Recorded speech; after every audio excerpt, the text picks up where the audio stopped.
Bonjour à tous. En lien avec le programme sur l'Union européenne, je vais vous expliquer la crise des subprimes.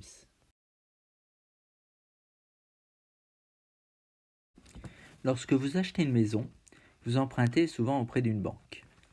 Aux États-Unis, quand vous avez peu de dettes et un bon salaire, on vous fait un faible taux d'intérêt. On parle alors d'un prime. Si vous êtes moins fiable pour la banque, votre taux d'intérêt sera plus élevé. Vous devrez rembourser plus et souvent plus longtemps. On parle alors de subprime. Dans les années 2000, les banques américaines et l'État ont encouragé les gens à devenir propriétaires. En cas de non-paiement, la maison serait saisie et vendue. Beaucoup d'argent circulait, donc personne ne s'inquiétait.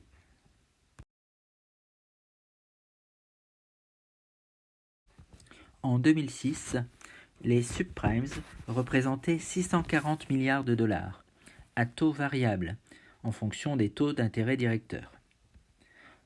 La même année, le patron de la Banque centrale américaine, la Fed, décide d'augmenter les taux d'intérêt directeurs.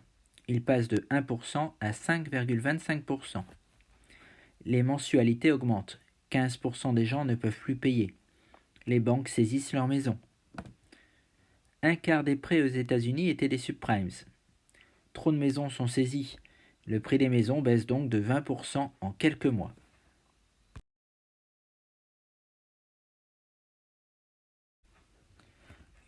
Une des plus grandes banques d'Amérique, Lehman Brothers, demande l'aide de l'État. Le président George Bush refuse. Lehman Brothers fait faillite le 15 septembre 2007. Si une aussi grosse banque peut faire faillite, d'autres le peuvent aussi. Or, toutes les banques sont liées, elles se prêtent entre elles.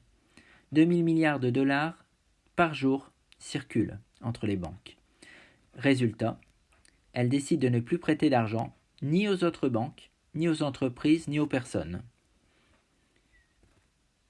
Pourtant, dans les autres pays, là où c'est possible, les États essayent d'aider les banques en leur prêtant de l'argent ou en garantissant leurs emprunts. Mais il est trop tard. Et ce sont les États qui maintenant s'endettent à leur tour.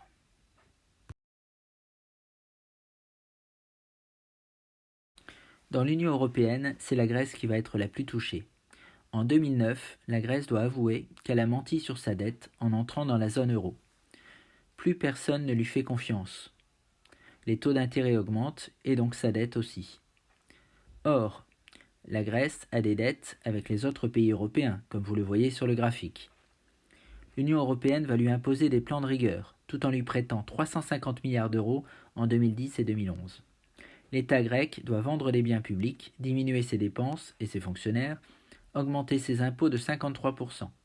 Les salaires baissent de 20 à 30%, le chômage augmente à un actif sur 4, la dette grecque monte à 175% du PIB, c'est-à-dire de la richesse nationale.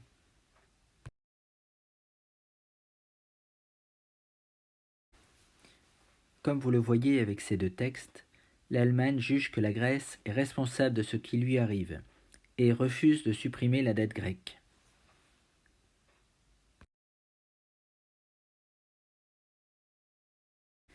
Des manifestations ont lieu dans toute la Grèce. L'extrême gauche, le parti Syriza de Tsipras, gagne les élections de 2015. On envisage alors un Grexit, c'est-à-dire une sortie de la Grèce de l'Union européenne. Finalement, l'Union européenne propose 80 milliards d'euros d'aide contre la poursuite des plans de rigueur et de réforme. On évite ainsi le Grexit. Cette crise a révélé des problèmes entre pays. La Grèce, l'Espagne en difficulté, la France en difficulté moindre mais qui propose d'aider, et l'Allemagne qui considère que chacun devait se débrouiller.